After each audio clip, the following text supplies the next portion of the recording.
From the San Jose State University School of Journalism and Mass Communications, this is the 5-Minute Update. Hello and welcome, I'm Omar Perez. And I'm Samantha Verdugo. An iconic statue on campus represents both the past and future for San Jose State. SJSU Athletics will be bringing back men's track and field in October of 2018 on the 50th anniversary of the 1968 Olympic Games. Starting in the 1930s, the sport was set a long history of excellence up until the program was discontinued in 1988. Tommy Smith and John Carlos were students here in the 60s.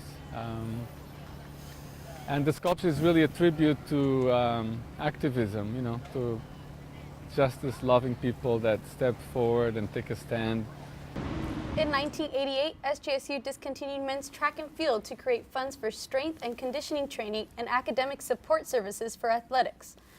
Plans for a new track and field complex, including a 9-lane track, artificial turf infield, locker rooms, and seating for 1,400 spectators are still being determined due to funding. A San Jose State professor begins his lengthy process of analyzing data for NASA, what NASA is calling one of the most elaborate space explorations. Associate Dean of Research for SJSU's College of Engineering, Essam Maroof, spent the last 27 years analyzing alongside NASA and 26 other nations the rings and moons of Saturn in the Cassini-Huygens missions. Maroof is one of the original members of the Cassini radio science team that collected data back on Earth through radio waves to learn about the Saturn system. I joined Cassini as a member of the radio science team, and Cassini just finished its mission after 27 years from its start. From his lab here at SJSU, Maroof and students are analyzing data collected by Cassini. One of the many advances has been the discovery of the methane sea of Titan. It has been described by NASA as what Earth would be like if it was a minus 290 degrees Fahrenheit. He brings his research experience into the classroom and into his research projects that he supervises students on.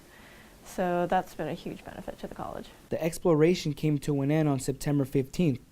Reflecting on his time working on the mission, Maroof says mixed emotions come to mind knowing that he won't be conducting missions for some time, but understands the significance of his work. We're always trying to communicate the knowledge we have to the younger generation so that the blood keep flowing.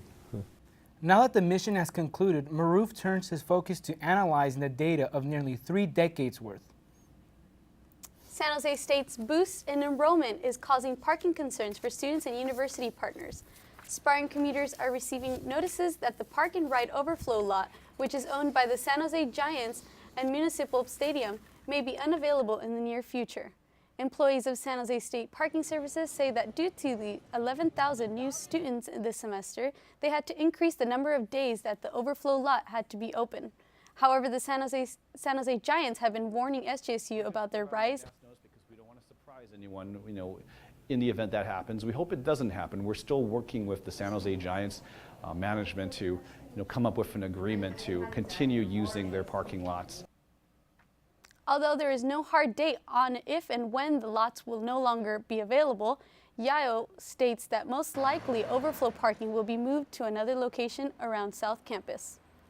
Lawmakers and students spoke in front of the Smith-Carlos statue Thursday morning to urge Governor Jerry Brown to sign Assembly Bill 21. AB 21 would add on to the existing Donahoe Higher Education Act.